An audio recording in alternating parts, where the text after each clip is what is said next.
Damos comienzo como cada jueves a partir de las 6 de la tarde, atado a un sentimiento. Y bueno, como estamos acostumbrados a todos los oyentes, tenemos el invitado del día, y el invitado del día de hoy tenemos a Diego Graif, un amigo donde muchas veces lo hemos estado encontrando. Es veterinario de la Universidad La Católica. Y bueno, nos han llovido los mensajes porque preguntamos y que querían preguntar al veterinario sobre su mascota, y la verdad que fueron muchísimos. Pero antes de eso lo presentamos. Muy buenas tardes, gracias por estar con nosotros el día de hoy. Buenas tardes, Emilio, a vos y a toda tu audiencia, de vuelta, charlando. Y bueno, vamos a charlar un poco sobre nuestras mascotas, ¿no? Como bien decías, yo soy veterinario y soy docente de la Universidad Católica de Córdoba, y a partir de este año también de la Universidad Nacional de Villa María. Uy, qué bueno. Y aparte también continúo trabajando en un programa nacional de tenencia responsable de perros y gatos, y que depende del Ministerio de Salud de la Nación. Este año vamos a tener lo que es, lo conocimos nosotros en un plan sobre parasitación de los animales, que un día lo encontramos en una plaza y ahí lo hicimos la nota. Va a seguir este año sobre el control, que estuvo muy bueno eso, ¿no? Que muchos ignoran de que uno se puede estar contagiando por algún parásito de un animalito que esté suelto en la calle y en el parque, ¿no? A veces con el material fecal que están de los animalitos. Exacto, sí. La idea es continuar con el programa de vacunación antirrábica organizado por la Universidad Católica, por un programa de proyección social de la universidad en algunos barrios de Córdoba, programas de desparasitación, y también vamos a empezar a hacer algunas castraciones en este segundo semestre, ¿sí? Que es la esterilización para que los perros, los gatos no tengan crías, ¿no? Porque hay una sobrepoblación de perros fundamentalmente importante que generan un montón de problemas en la vía pública, sobre todo. Muchísimas gracias. Vamos a separar dos cosas en esto de castración, que es punto fundamental, ¿no? En uno me comunicaba un oyente, un seguidor que tengo, y me dice que pertenece a una fundación, ¿no? Que me pareció una pregunta muy buena, ¿no? En este sentido, porque decía, me ponía a la otra, ¿no? De que me decía de que si castrábamos todos los animales, llega un momento que no vamos a tener ninguna animalito, ¿no? En la parte de defensión dentro de su agrupación. Y después teníamos lo otro, que nos decía si el animalito puede tener un problema o una enfermedad X por tener una castración, ¿no? Principalmente a una hembra que puede decir que puede tener más osteoporosis, bueno, en fin, ¿no? Eso puede estar sucediendo. ¿Cómo le podemos contestar a estas dos personas? Sí, hay muchos mitos con respecto a la castración, tanto de machos como de hembras, ¿sí? Creen algunos que dicen que es necesario que las hembras tengan crías antes de castrarlas, porque si no pueden tener problemas. No es así, no es necesario que las hembras tengan crías. Dicen también que los perros machos, cuando uno los castra, se vuelven tontos, entre comillas, o se vuelven menos guardianes. Tampoco es cierto. Lo único que sí está científicamente comprobado es que castrando a las perras antes del primer celo evitamos un 100% las posibilidades de tumores de mama en tercera edad, digamos, ¿sí? Entonces es necesario castrar. Y en los machos también evitamos un montón de enfermedades relacionadas a la próstata o tumores testiculares. No hay problema con castrar a las hembras y a los machos, no generan enfermedades. Sí pueden llegar a tener una mayor predisposición a la obesidad, porque tienen un órgano menos que mantener, entonces lo que comen va a acumularse a reservas si es que no tienen una actividad física adecuada o una dieta adecuada. Por eso es importante controlar el peso en las perras y en los perros castrados, pero no hay problema. Hay muchos mitos que hay que desterrar. Y por el tema de esto de que no vamos a tener más mascotas si castramos a todos, no hay forma, porque en general nunca se termina castrando el 100% de los animales, nunca, por lo cual siempre hay, aparte Hay gente que reproduce, tiene criaderos, ¿sí? Y reproduce perros de distintas razas. Bueno, los criaderos son de raza, no hay criaderos de mestizos. Sí.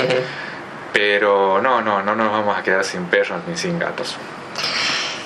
Estaba leyendo un artículo justamente cuando estábamos preparando para traerlo como invitado, que también estábamos hablando recién afuera sobre los chips y control de la que eso me parecía muy bueno.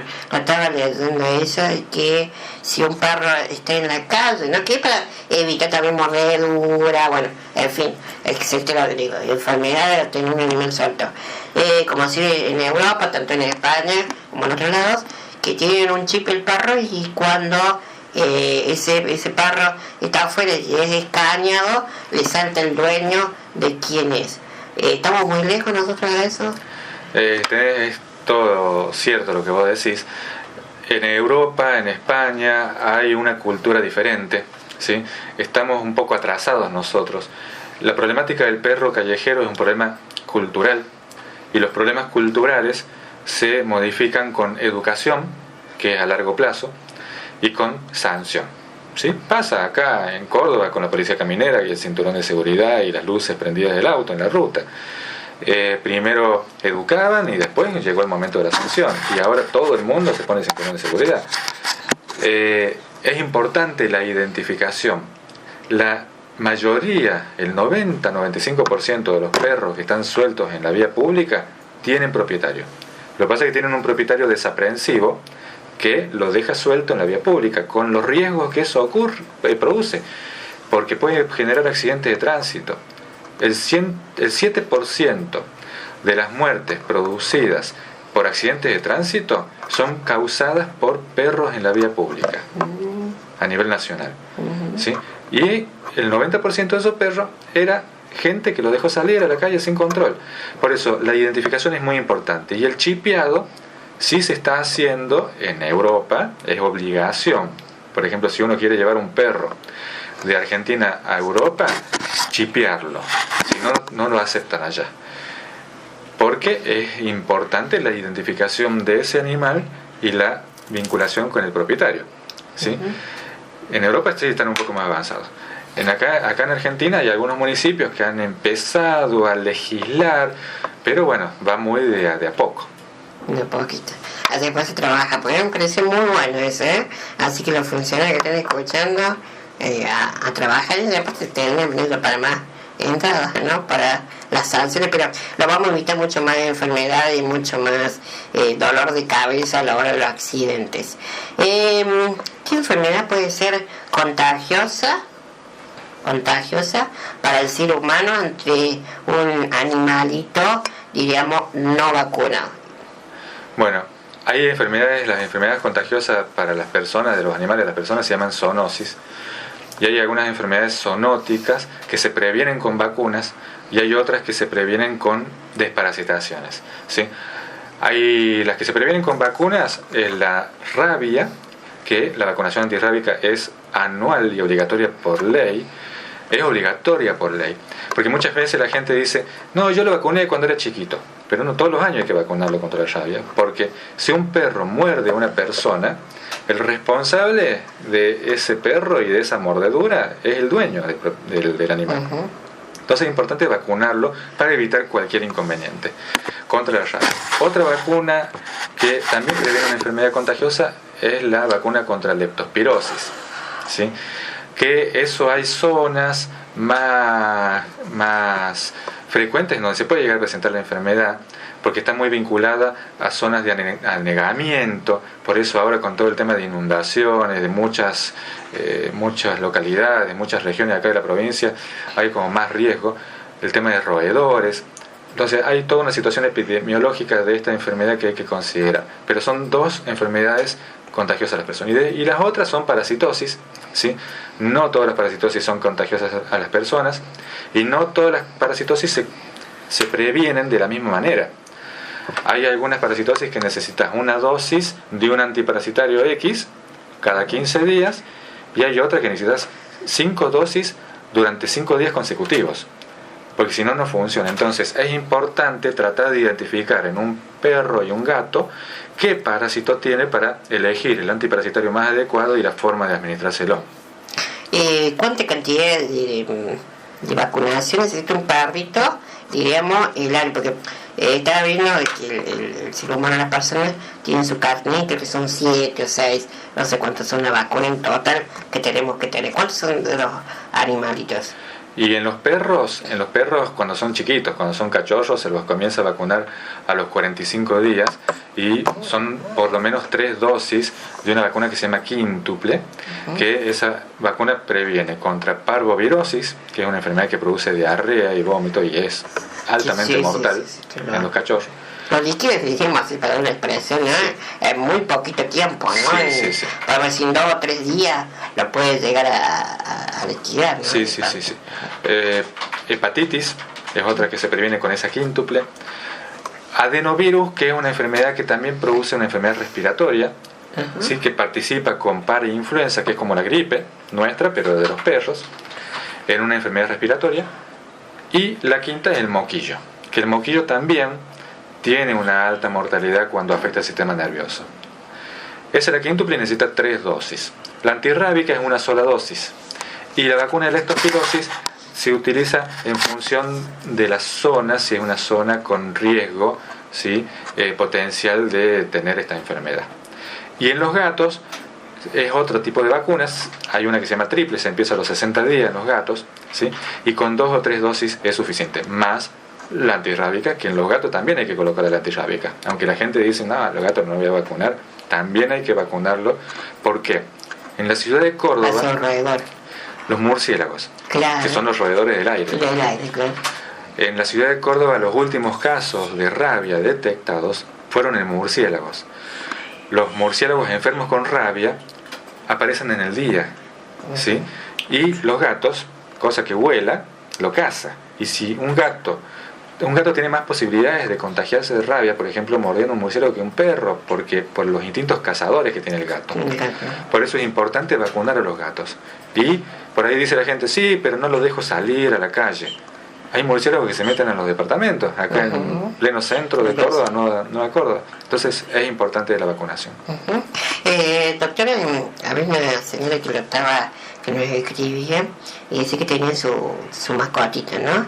Y que dentro de esa comida le daba a su perrito y le daba. Y preguntaba si eso es malo o bueno, tiene que tener su comida adecuada para lo que el perrito.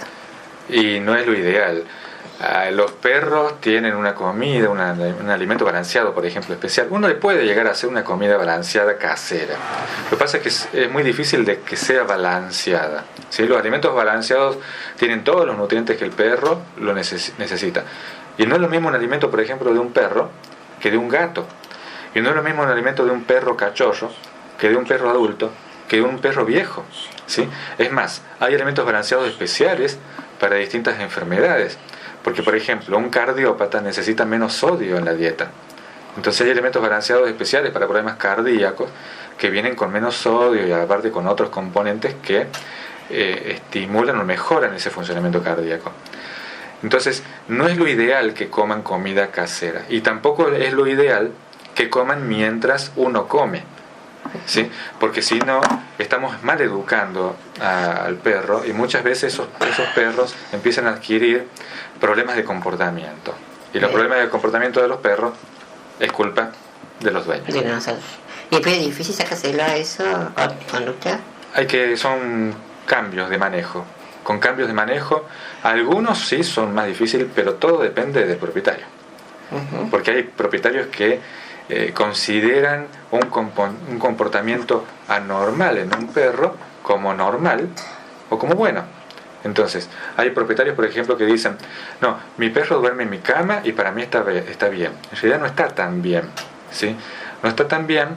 Yo, por ejemplo, tengo 3 gatos, llevando un ejemplo, tengo 3 gatos y a los gatos a la noche los encierro en el comedor, porque si no al otro día amanezco todo torcido, con dolores por todos lados, porque los gatos se meten en cualquier lado. Entonces, no es saludable, ¿sí? Que los animales comparten. Con esto me voy a ganar un montón de enemigos, porque dicen, no, yo me llevo el canichito, pero bueno, es lo ideal. es lo ideal, porque eso genera trastornos de comportamiento. Y dentro de trastorno, pero no ninguna enfermedad, no, trastorno estamos hablando. Trastornos, son problemas de comportamiento. Lo que pasa es que esos problemas de comportamiento pueden llegar a ser perjudiciales y pueden generarle problemas al perro, porque, por ejemplo, una persona que tiene un hiperapego con la mascota genera un vínculo tan estrecho con el animal que cuando esa persona no está, el animal se vuelve loco, ¿sí? Se generan patologías de ansiedad en ese animal, que las patologías de ansiedad muchas veces aumentan la presión arterial, aumentan la frecuencia cardíaca, y si el paciente tiene algún problema de base cardíaco, lo perjudica. Entonces, yo aparte hago cardiología, y dentro de la cardiología les recomiendo a la gente que baje un poco los niveles de ansiedad de sus mascotas, porque si no la frecuencia cardíaca se le dispara mucho, y esos son problemas de comportamiento que se mejoran con pautas de manejo. Bien. Vamos a una pausita musical y ya venimos. Después de esta pausita musical y seguimos con el doctor veterinario Hugo Gray. Seguimos aquí y bueno, la mayoría de las preguntas también de la gente daban sobre lo que estábamos hablando recién en el corte, sobre lo que son de los animales que son abandonados, y preguntar qué se puede hacer para eso, ¿no? Cómo pueden transcurrir en eso, porque muchos que le da lástima o ya no lo pueden tener animales, ¿cómo se puede meramente? Sí, es un tema complejo. Es un tema complejo porque primero hay que ver cuál es la causa. Y la causa por ahí puede llegar a ser una mala educación, una mala elección de una mascota. Nadie está obligado a tener una mascota. Y para tener una mascota uno tiene que conocer un montón de cuestiones relacionadas a esa mascota. Uno tiene que tener espacio suficiente para tener una mascota, ¿sí? Yo no puedo tener un gran danés en un departamento, ¿sí? Porque es un animal que necesita espacio, ¿sí? Necesito tiempo, ¿sí? Porque aunque tenga un caniche en un departamento, necesito tiempo para dedicarlo, para sacarlo a pasear, porque muchas veces el encierro, como en las personas, el encierro produce problemas, ¿sí? Y a los perros también. Entonces hay que sacarlos a pasear para que gasten energía, ¿sí? Necesitamos tiempo, necesitamos dinero, porque si el animal se enferma, tenemos que hacernos cargo de ese paciente, de ese animal, tenemos que llevarlo a la veterinaria. Entonces necesitamos muchas condiciones para tener una mascota, y si no tenemos esas condiciones es mejor no tenerlo. Hay mucha gente que dice, vamos a tener una mascota. Mucha gente para ahora, para el Día del Niño, dice, vamos a comprar una mascota de regalo. No son objetos para regalar, son animales, son seres vivos, ¿sí? Que hay que valorarlos, hay que... Sí, porque no se puede regalar una mascota, ¿sí? Las mascotas se adoptan, lo ideal sería adoptarlas, comprándolas o no, porque de un criadero uno la va a comprar, pero la adopta comprándola, ¿sí? Hay que incentivar la adopción de los callejeros, de los perros mestizos, ¿sí? Porque por eso es muy importante tratar de evitar llegar al abandono. El abandono de los animales es considerado un acto de crueldad animal, ¿sí? Es un acto de crueldad que inclusive ahí está la ley de protección animal, que es la famosa ley Sarmiento, que tiene en cuenta los actos de crueldad. Y es un acto de crueldad abandonar un animal a la buena de Dios, y muchas veces cuando ese animal está acostumbrado a vivir con personas, ¿sí? Y a veces por una enfermedad simple y común que es necesario tratarla, y a veces simplemente la gente abandona a esos animales. Entonces, una vez que ya está el animal en la calle abandonado, ya ahí tenemos otro problema. O sea, primero tenemos que tratar de evitarlo, pero una vez que está, tenemos otro problema, porque ¿qué hacemos con ese animal en la calle? Ese animal en la calle genera un montón de inconvenientes.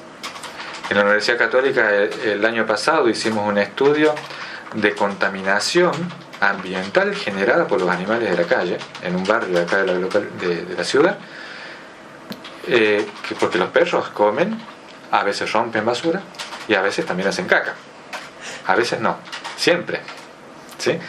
¿Y dónde hace caca? No hace caca en el baño, hace caca en la vereda, en la plaza. La contaminación no solamente de la materia fecal que produce las moscas, ¿sí?, sino la dispersión de parasitosis, contagiosa a veces para las personas. Entonces, la problemática del perro callejero es muy importante prevenirla, porque una vez que el perro ya está en la calle es muy difícil hacer algo, porque hay refugios. También en la Universidad Católica estamos con un proyecto de investigación sobre refugios caninos en la provincia, y hay refugios que están manejados muy bien, y hay otros que empezaron manejándose muy bien, pero se desbordaron, porque quisieron guardar todos los perros que estaban en la vía pública y se desbordaron. Y a veces cuando están desbordados los refugios no cumplen con las mínimas condiciones de bienestar animal, entonces generan más problemas en esos perros, ¿sí?, que soluciones que se le puede dar a la comunidad, porque hay veces que generan patologías de comportamiento en esos refugios en el que se hacen inadoptables cuando pasa mucho tiempo en esos refugios. Entonces, bueno, es una solución que hay que trabajarla integralmente y fundamentalmente con educación. Educación, educación y educación. A todo nivel. A nivel de jardín, primaria, secundaria y de la comunidad, de los grandes, los viejos también necesitamos ser educados. ¿Sí? A veces, educando a los chicos mismos terminan educándonos a nosotros. Pero es necesario educación. Y como hablábamos en el bloque anterior, las sanciones, ¿sí?, relacionadas a la identificación de los animales sueltos en la vía pública con propietario, es importante también para cambiar este problema de los perros sueltos en la vía pública. Doctor, también otra de las preguntas que nos llegaban era sobre los envenenamientos de los animales, ¿no? ¿Cómo tenemos que darle, si puede decir, un primer auxilio, los primeros pasos? Nosotros que somos los dueños de los perros, ¿cómo podemos socorrerlo en ese, hasta que vayamos el veterinario, los primeros pasos? Bueno, eso es muy difícil porque pasa a mí en las mismas personas, ¿no?, en las intoxicaciones, ¿sí? Todas las intoxicaciones se tratan de una forma diferente. A veces uno dice una intoxicación en una persona, no, dale leche. A veces la leche es contraproducente porque a veces genera una mayor absorción de los tóxicos. En los animales pasa lo mismo. Entonces, ante un posible cuadro de intoxicación, como primera medida, tratar de llevarlo inmediatamente a una veterinaria, porque depende del tóxico es el tratamiento que se hace.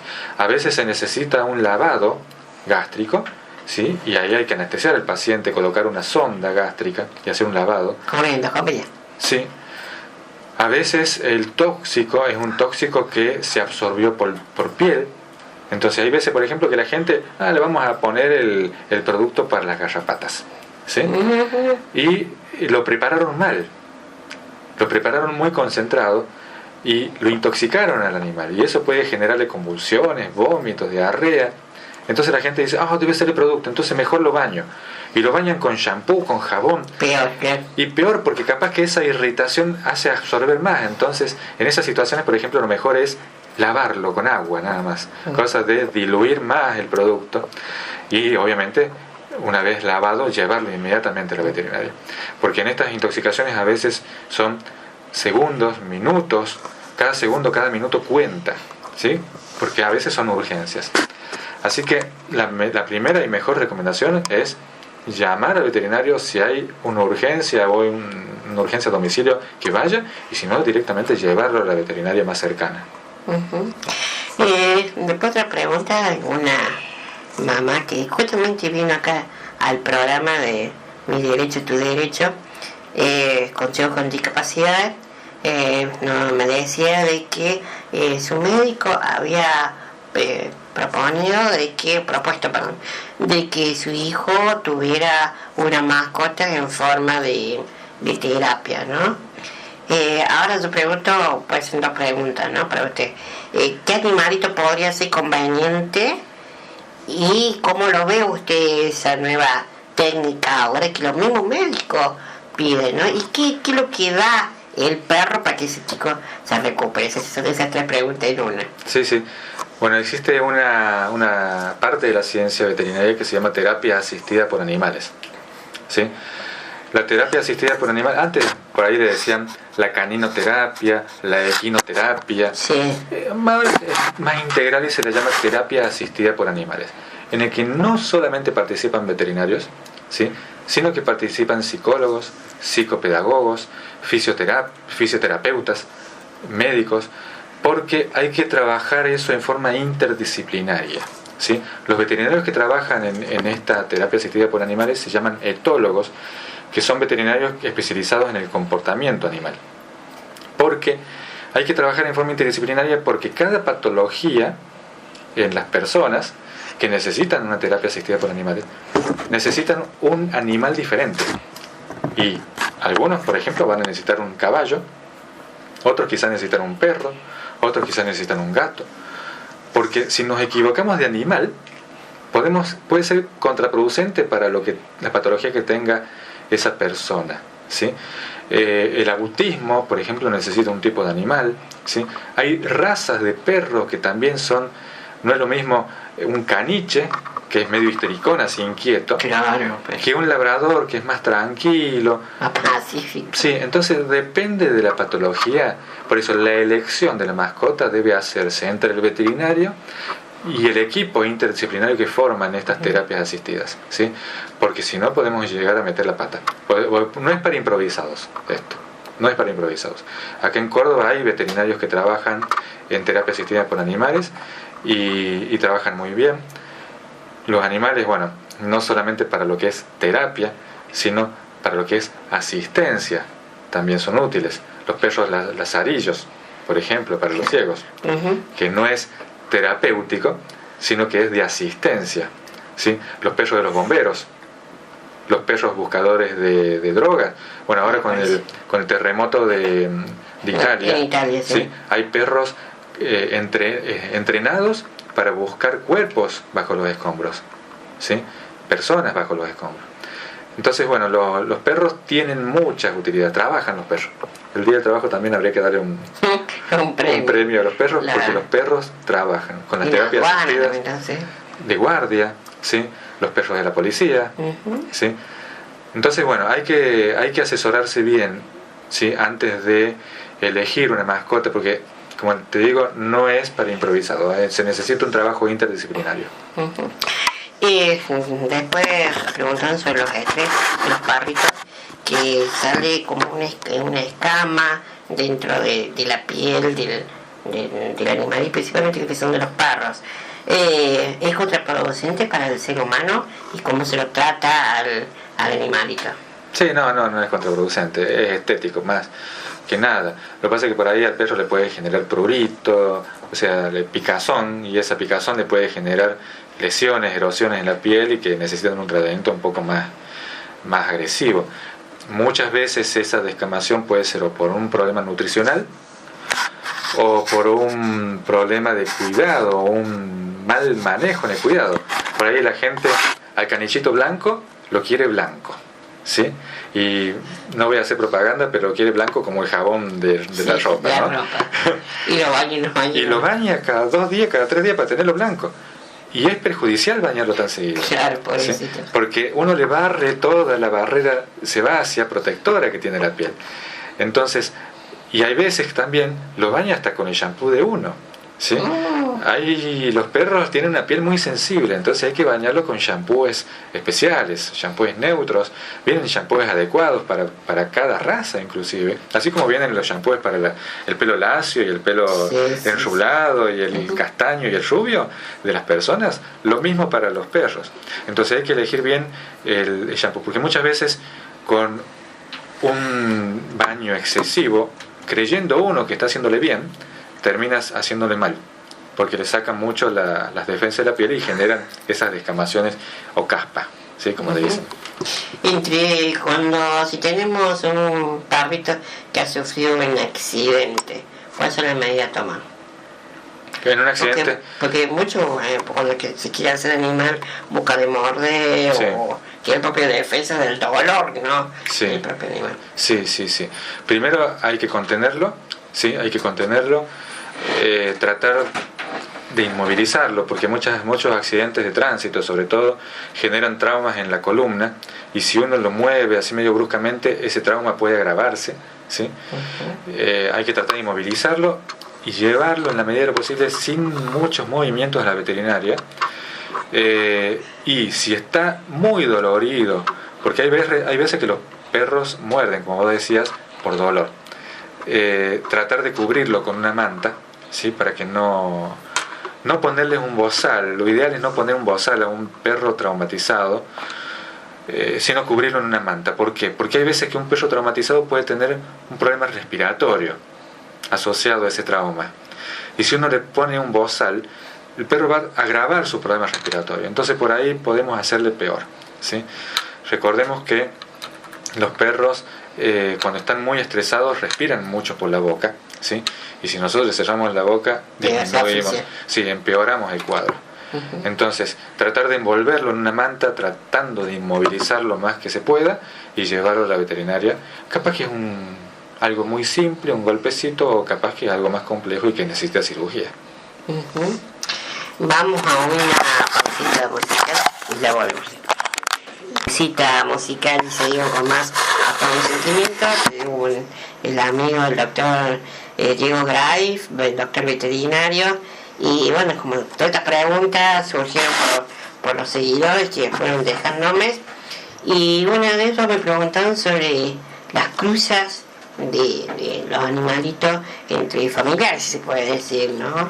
Que eso es malo. Bueno, eso hablaba eso en esa función de que puede ser enfermedades no generativas o otras clases de enfermedades. ¿Esto puede ser? Sí, no es lo ideal, porque hay enfermedades que tienen un componente hereditario, ¿sí? Y la consanguinidad, que es esta cruza entre los hermanos, entre los padres e hijos, esa que se llama consanguinidad, puede llegar a manifestar esas enfermedades hereditarias ocultas, ¿sí? Mira, yo hago cardiología hace cerca de 20 años, y hace 15 años atrás, dogo de Bordeaux, ¿sí? No eran tan frecuentes, y de 10 dogos de Bordeaux, 9 eran cardiópatas. Era altísima la incidencia de cardiopatías en esa raza. Y averiguando, todos eran de la misma línea familiar. Lo que pasa es que como no había tantos, la purificación entraron un poquito y se fueron mezclando entre sí, ¿sí? Y cruzando entre sí. Entonces eso fue exacerbando, manifestando enfermedades hereditarias, congénitas generalmente. Y ahora, por ejemplo, hay más dogo de Bordeaux, pero ha entrado mucho más línea genética, entonces hay menos incidencia. Sigue siendo una raza que tiene predisposición, pero hay menos incidencia que antes, ¿sí? Entonces no es lo ideal, no es lo ideal. Los perritos, especialmente los gatos, que se lamen las manos. Sí. Nos preguntaba, ¿por qué se puede producir eso? Bueno, los gatos es muy común que se laman todo el cuerpo, ¿no? Se limpian. Aunque se laven. Se lavan y se limpian todo el cuerpo. Algunos más que otros, algunos son como obsesivos limpiándose. En los gatos de pelo largo hay que tener en cuenta que los que son muy higiénicos, los gatos muy higiénicos, lo ideal es cepillarlos a los de pelo largo. ¿Por qué? Porque hay veces que los gatos se lamen, y si son de pelo largo, se tragan y se comen el pelo, y hacen por ahí cada tanto bollos de pelo a nivel gástrico. ¿Te acuerdas como el gato de Shrek que largaba? Sí. O a veces esos bollos de pelo se obstruyen a nivel intestinal, y hay veces que hay que operarlos para sacarlo. Entonces, la forma de evitar que se generen esos bollos de pelo es cepillando los gatos, ¿sí? Porque el acicalamiento es inevitable, porque los gatos, por su condición de gato, se tienen que acicalar, se tienen que limpiar. Los perros no son como los gatos, que están todo el día acicalándose. Entonces, los perros cuando se lamen las patas, sobre todo, es porque hay algún problema entre medio de los dedos. A veces puede llegar a ser una garrapata, que también las garrapatas, sobre todo en el verano, pueden estar entre medio de los dedos. O puede haber dermatitis, que se presenta también en esa localización, o en algunos casos patologías de comportamiento, ¿sí? Hay una patología que se llama dermatitis acral por lamido en los perros, que se da por aburrimiento. Los perros se aburren y se empiezan a lamer. Se lamen y se lastiman. Se lastiman y a veces la patología de ese comportamiento tan marcada que a veces se pueden llegar hasta amputar dedos. Los mismos perros. Hay veces que la gente, ¿qué hace? Le pone un vendaje. ¿Qué va a hacer el perro? Si no se saca el vendaje, agarra la otra pata que no está vendada y se empieza a dar con la otra pata. Entonces hay que tratar el problema de comportamiento, ¿sí? Claro. Lo mismo pasa a veces con la cola. Perros que se persiguen la cola y a veces no se la alcanzan, a veces se la alcanzan y se la comen, y a veces se la comen literalmente a la cola. Eso, ¿sí? Entonces hay veces uno dice, bueno, le cortamos la cola, solucionamos el problema. No, porque después se empiezan a perseguir la pata. Entonces son problemas de comportamiento que hay que tratar de fondo a veces.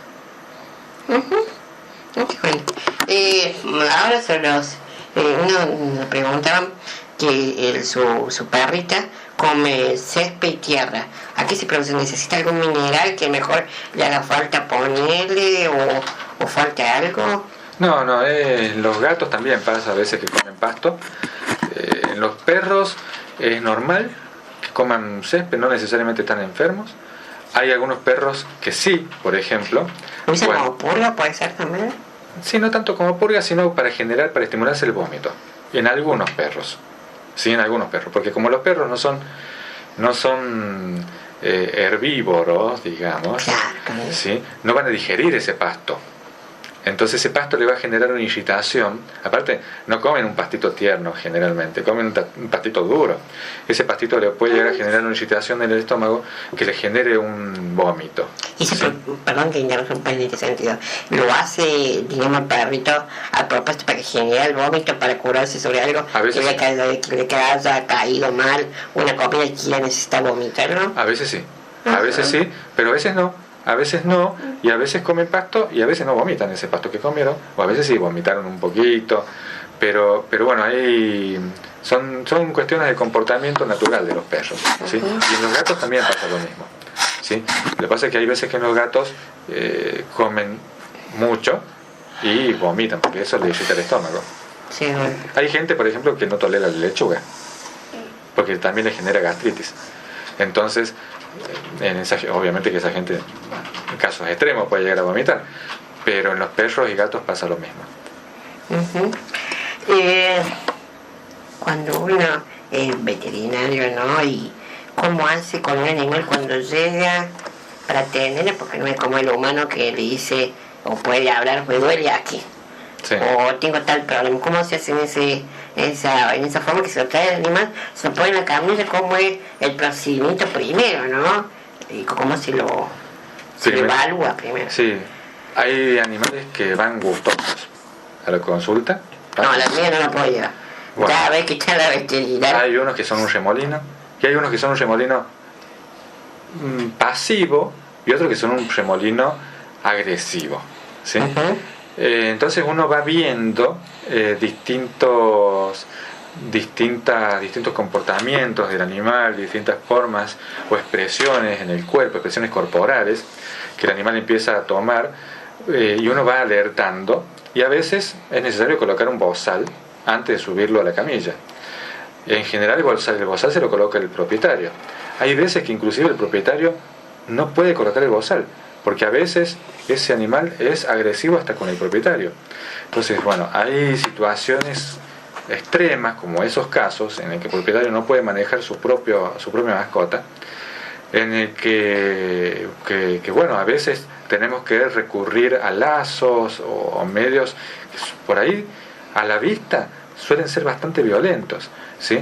O por ahí tenemos que sedarlos a los pacientes antes de hacer cualquier determinación. Lo que pasa es que todo va a depender del motivo de consulta, porque hay veces que si nosotros necesitamos hacer un examen neurológico, no podemos sedarlo. Y si hay una sospecha de un problema cardíaco, no cualquier sedante se puede aplicar. Entonces, lo ideal es tratar de calmarlo al perro y tener mucha paciencia con el perro y con el gato, para que no se estrese o se estrese lo menos posible. Y bueno, y tener a veces también mucha paciencia con los dueños. Porque me parece que a veces hay que luchar también con los dueños, ¿no? Porque con esto que te decía, de que la gente a veces toma como normal un comportamiento anormal en un animal, a veces es un problema. Porque por ahí el perro es muy agresivo y la gente lo toma re normal y dice, oh, mira cómo se porta, y se ríe y quiere tarasconear a todo el mundo, y el dueño se ríe. Y eso no puede ser. Entonces, bueno, ahí le decimos, bueno, póngale usted el bozal, y si lo mordió, a ver ahora si se ríe. Entonces tenemos que cargar en el dueño la responsabilidad del comportamiento de ese animal. ¿Sí? Claro, sí. Y después te preguntaban por qué hace pose el animal. Puede ser por problemas de las uñas, algo que pueda tener, o es el mismo propio del estrés. No, de todo un poco. A veces sí necesitan desgastar las uñas, a veces cuando están estresados, sobre todo con el encierro, cuando no los sacan a pasear frecuentemente, cuando no gastan energía, empiezan a hacer pozo. Hay veces que las perras enteras es cuando no están castradas, ¿sí? Las perras enteras, luego del celo, generan como embarazos psicológicos y a veces hacen pozos como para crear como una especie de madriguera para poner ahí o parir ahí psicológicamente, porque en realidad no están preñadas, porque nunca tuvieron contacto con un perro.